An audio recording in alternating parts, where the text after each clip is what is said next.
사도행전 21장 27절에서 28절까지 보시겠습니다. 그러므로 그들이 의도하는 것과 같이 7일이 끝났다. 그 아시아로부터 온지 유대인들은 바울 자신을 그 성전 안에서 보냈다. 그들은 모두 무리를 충동하고 있다. 유대인들은 바울 자신을 그 성전 안에서 보았어요. 보냈다가 아니라 보았어요. 그들은 모두 무리를 충동하고 있다. 그리고 그들은 그 자신을 그들의 손으로 붙들었다. 예. 그러니까 이 유대인들은 어떤 사람들이라고 여러분 생각해 볼 수 있냐면 그 고린도와 아덴과 또 어디입니까? 빌립보 또 저 아가야 이런 그 아가야 그다음에 소아시아 쪽 이런 데에서 이 바울과 대적했던 사람들이 가능성이 많아요.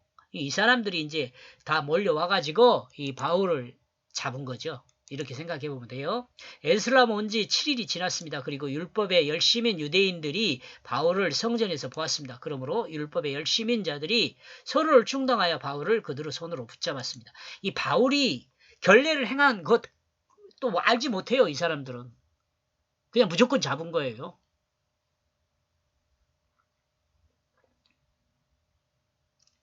이런 점에서 그리스도인은요. 이 속도가 너무 빠르면 안 돼요. 좀 알아보고 따져보고 어떻게 했는지도 알아보고 좀 해야지.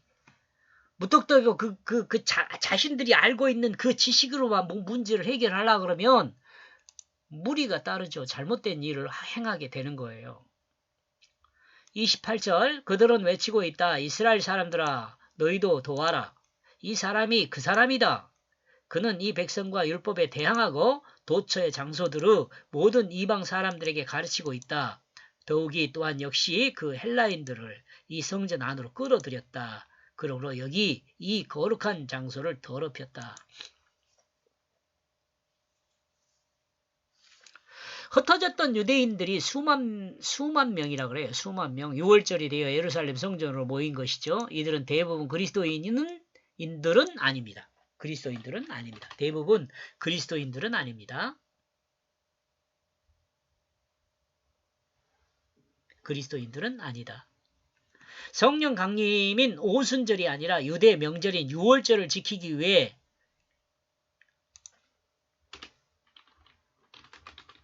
이들은 성령 강림절인 오순절이 아니라 유대 명절인 6월절을 지키기 위해 모인 사람들입니다. 예루살렘의 도장들과 장로입니다. 장로들과 야고보는 이 사실을 알고 미리 조치를 취하였습니다. 바울과 함께 온 일행들이 결례를 하게 하고 율법에 합당한 예물을 성전에 드리게 했습니다. 그러나 이와 같은 사실을 확인하지도 않고 율법에 열심인 유대인들은 자신들이 알고 있는 소문을 통해 바울과 그와 함께 온 일행을 판단했습니다. 무리를 선동하는 율법에 열심인 유대인들은 여기서 그리스도인은 어떻게 표현하냐면 거룩한 경건한 유대인이라 그래요.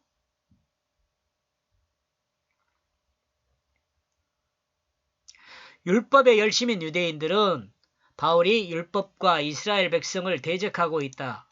또 모든 장소의 모든 이방 사람에게 이를 가르치고 있다. 또 헬라인을 이 성전 안으로 끌어들여 거룩한 성전을 더럽혔다. 이렇게 말하는 거죠.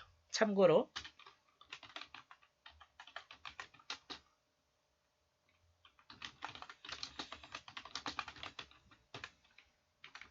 예수를 믿는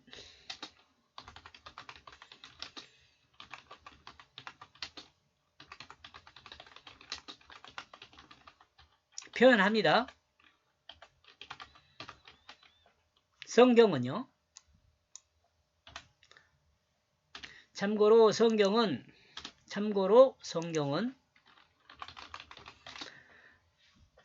성경은 예수를 믿는 유대인을 경건한 유대인이라고 표현해요. 근데 이 경건한 유대인이 나중에 그 안디옥에 가가지고 어떻게 해요? 그리스도인으로 바뀌어요. 바울을 붙잡아 선동하는 자들은 율법에 열심이며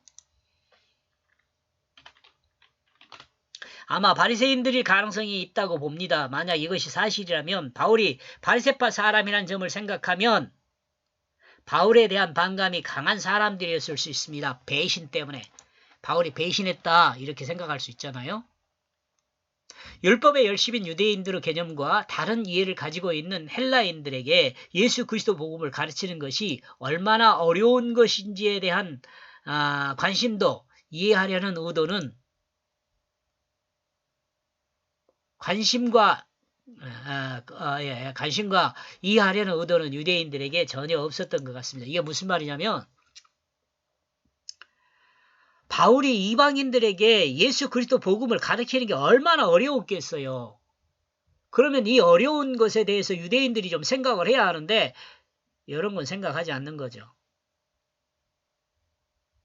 그 말입니다. 하나님의 말씀을 이해한다고 하는 하나님의 말씀을 이해한다고 하는 유대인들도 예수 그리스도 복음을 이해하지 못하고 예수 그리스도를 믿는 자들을 핍박했는데 하나님 말씀을 알지 못하는 이방인들이 하나님 말씀의 실체인 예수 그리스도 복음을 받아들이기가 얼마나 어려웠을까를 생각해 보는 거예요.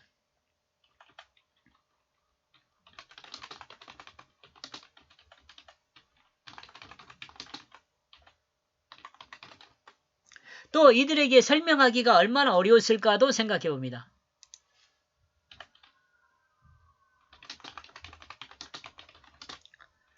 또 바울이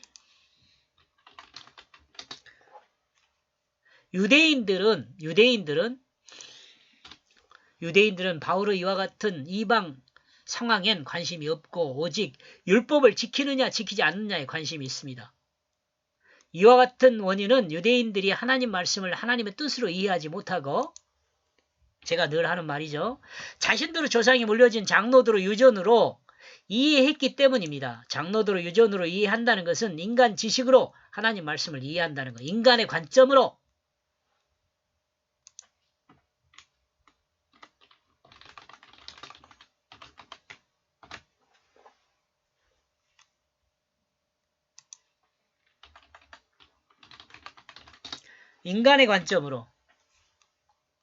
하나님 말씀을 이해했다는 것입니다. 성경은 자 여기서 줄을 띄워야 할 것 같아요. 성경은 인간을 구원하기 위해 하나님의 뜻이 담겨 있습니다.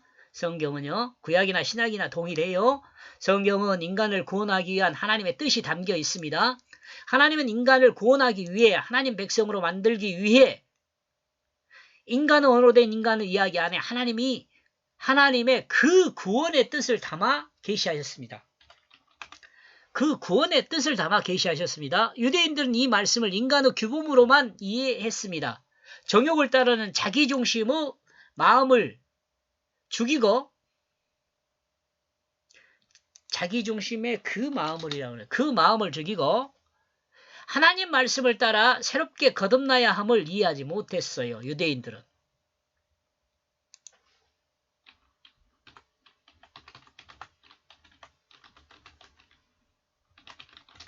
이해하지 못했어요. 성경을 통해 드러난 하나님의 뜻은 정욕을 따르는 자기중심의 마음을 하나님 말씀의 뜻을 따르는 마음으로 바꾸는 그 뜻을 가지고 있습니다. 바꾸라는 그 뜻을 가지고 있습니다. 이것이 하나님이 성경을 통해 계시한 하나님의 핵심입니다. 이러므로 하나님의 뜻을 따라 새롭게 거듭난 사람은 하나님의 진실을 회복하게 됩니다. 그리고 하나님의 사랑을 회복하게 됩니다. 그리고 하나님이 태초에 창조한 그 뜻과 동일하게 하나님이 창조한 모든 피조물을 섬기는 자로 있게 됩니다. 이것이 성경의 뜻을 따라 완성된 그리스도인의 모습입니다.